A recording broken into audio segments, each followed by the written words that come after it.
la famille de Cléopâtre a volontairement ajouté sa pierre à l'édifice de l'histoire pharaonique, celle de l'époque ramesside, descendant du règne majeur de Ramsès II, le conquérant bâtisseur.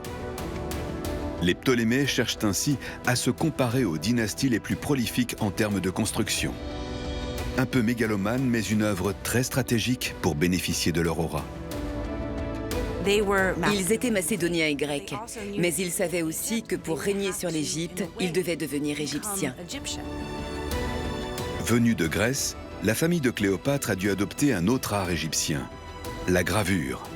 Car en Macédoine, les rois ne s'étalaient pas sur les murs des temples. Ainsi, pour préparer l'arrivée de la jeune Cléopâtre au pouvoir, son père, Ptolémée XII, va user de cet art. Cléopâtre n'est pas encore connue et elle a besoin d'être validée. Son père vient de la désigner officiellement pour lui succéder. Il veut l'afficher aux yeux de tous. Le royaume sera ainsi prêt à l'accueillir. À Dendera, nous pouvons découvrir un élément hors du commun et que peu de personnes connaissent. La représentation de ce que serait le visage de Cléopâtre jeune. Une gravure ordonnée par son père, Ptolémée XII. De façon tout à fait exceptionnelle, nous avons pu pénétrer dans une des cryptes cachées dans les fondations et les épaisses murailles. Dendera possède des centaines de mètres de couloirs secrets. Dans l'un d'entre eux, il existe une représentation très précieuse et unique en son genre. Cette image est vraiment spéciale. Cette chambre est entièrement dédiée à la déesse Hathor. Et voici Hathor. Voilà à quoi elle ressemble. Elle porte une coiffe de vautour. Dans toutes les images de cette chambre, elle porte cette coiffe. Mais lorsque je me tourne de ce côté de la crypte, je vois une femme qui n'a pas de coiffe. Sa tête est complètement nue. C'est clairement une reine et pas une déesse. Et quand nous regardons ici, il y a un cartouche, mais il est vide. Nous ne savons donc pas qui est cette reine. Serait-ce l'unique représentation de la jeune Cléopâtre? La seule où elle figure adolescente. À cette époque, son père est en fin de règne. Cette chambre a été entièrement conçue sous le règne du père de Cléopâtre, Ptolémée XII, lorsqu'il est revenu en Égypte pour son second règne. Mais l'épouse de Ptolémée XII était morte depuis longtemps, ainsi que ses autres filles. Il ne restait plus que 2 filles à cette époque, dont l'aînée, qui était également la co-dirigeante, Cléopâtre. C'est sûrement elle qui est représentée sur cette image. Il pourrait donc s'agir d'une image de Cléopâtre adolescente. C'est vraiment remarquable.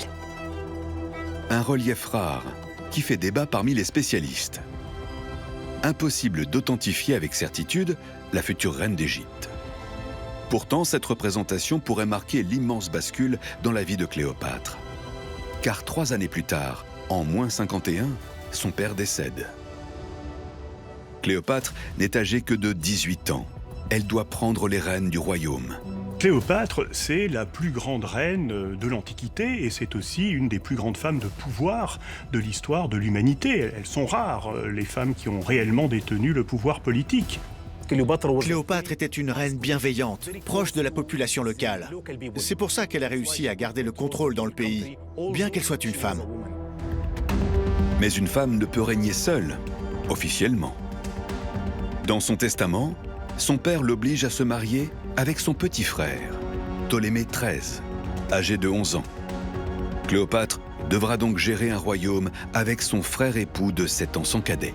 C'est lui le garçon. C'est quand même lui qui peut prétendre à être le premier des 2 souverains. Ce qui ne plaît pas du tout à Cléopâtre, qui a des idées beaucoup plus arrêtées et un sens politique plus aiguisé. Cléopâtre a passé toute sa jeunesse à observer son père. Elle l'a vu déposséder du pouvoir. Elle l'a suivi en exil. Elle a appris par elle-même. Elle connaît le travail accompli par 8 générations de Ptolémées du sud au nord de l'Égypte. Elle se sent prête. Pourquoi s'encombrer d'un mari, un mineur, qui n'a aucune idée de comment gérer un royaume? Cléopâtre veut profiter du trône pour mener ses réformes. Elle souhaite inscrire sa marque dans l'histoire égyptienne. Je pense que c'était une reine qui aimait son pays et qui essayait de faire tout ce qu'elle pouvait pour son royaume. Cléopâtre était une personne très instruite. Elle avait des tuteurs, elle avait accès à la bibliothèque d'Alexandrie et bénéficiait d'excellentes connaissances personnelles. Elle possédait tout ce dont elle avait besoin pour instaurer une politique efficace. Mais son frère époux va rapidement réagir face à une reine qui prend beaucoup de place. Cléopâtre devra aussi lutter contre Rome, dont l'appétit de conquête est insatiable. Mais elle rencontrera bientôt ses amants romains qui vont tout changer dans sa vie. César et Marc-Antoine. Calcul politique ou véritable amour ? Elle est parfaitement consciente qu'on ne peut pas régner sur l'Égypte sans le soutien de Rome. C'est ce qui va d'ailleurs dicter toute sa politique d'alliance, de partenariat avec les Romains puissants de l'époque, Jules César d'abord, puis Marc-Antoine. La jeune Cléopâtre aura vécu une adolescence mouvementée.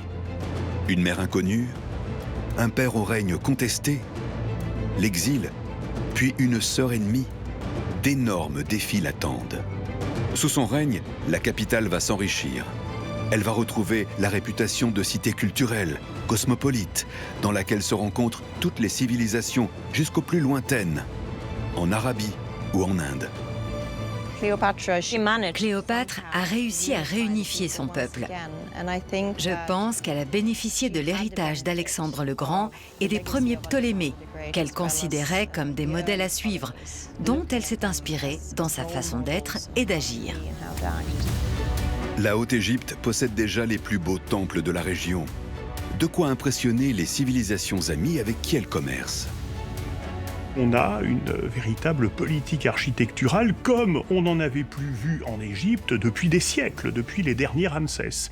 Ils font édifier de grands temples qu'on peut toujours voir aujourd'hui dans le sud de l'Égypte. Enfin, ça fait partie des temples les plus visités aujourd'hui par les touristes.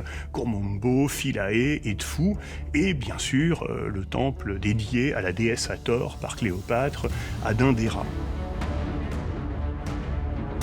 Les Ptolémées ont bien compris l'importance d'ajouter leur marque sur des monuments déjà existants et de poursuivre les rituels des grands pharaons qui avaient lieu jadis dans ces enceintes sacrées. C'est ainsi que Cléopâtre va observer et apprendre ce qui fait vibrer le peuple. Elle va vouloir être adulée de la même façon que ses ancêtres. Les fêtes religieuses, par exemple, étaient capitales pour s'inscrire dans la lignée logique des pharaons d'Égypte, mais aussi pour rester proche du peuple. Tout au long de leur dynastie, les Ptolémées vont participer à des processions extraordinaires, auxquelles assistaient des milliers d'Égyptiens de toutes les conditions sociales. Pour se figurer des événements d'une telle ampleur, il faut saisir tout le cérémonial qui entourait ces lieux. Les pièces les plus reculées, comme le sanctuaire, étaient par exemple réservées au clergé et à la royauté. Cette porte monumentale est du type de celle qu'il fallait franchir si on voulait suivre l'axe du temple. Il y avait plusieurs salles en enfilade sur un axe unique. On arrivait donc au cœur du rite, c'est-à-dire la barque divine et la statue divine qui était enfermée dans son naos de granit. Le but du pèlerinage, c'était d'être sur le trajet de la barque pour pouvoir l'apercevoir, éventuellement parler à la divinité, lui poser des questions, l'interroger sur son destin, sur ses engagements, etc. Donc les barques oraculaires avaient une fonction extrêmement importante. Cette fête de la barque, nous avons pu la recréer en images pour la première fois. Une vision inédite et tout à fait exceptionnelle de ces célébrations transposées dans le temple de Philae avec les couleurs de l'époque. La reine Cléopâtre y a forcément assisté, et elle a sûrement officié en tant que grande prêtresse une fois montée sur le trône. C'est merveilleux d'imaginer Cléopâtre visitant ce temple. Philae compte parmi les plus grands monuments de Haute-Égypte. Elle aurait pu voir la statue réservée au culte de la déesse mère transportée sur la barge pour célébrer une fête locale.